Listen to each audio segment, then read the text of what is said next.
Proving the return on investment for social media campaigns involves demonstrating the value and impact of your efforts in terms of tangible outcomes, such as event ticket sales or table bookings. To start, you need a clear understanding of your objectives. Ask yourself, what is the return you're aiming for?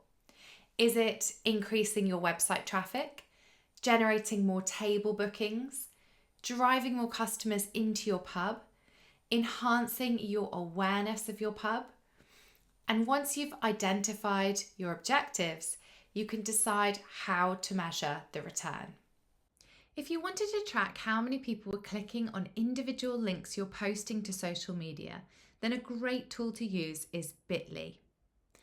Bit.ly allows you to shorten URL links, and then you can see exactly how many people are clicking.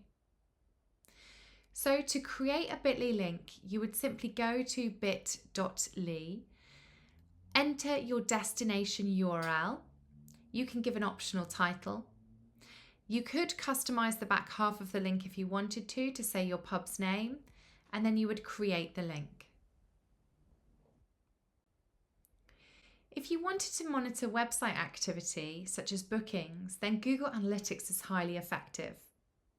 With Google Analytics, you can track how many people are coming to your website and where they're coming from, such as Google or social media. You can then see how long they spend on your website and which pages they visit.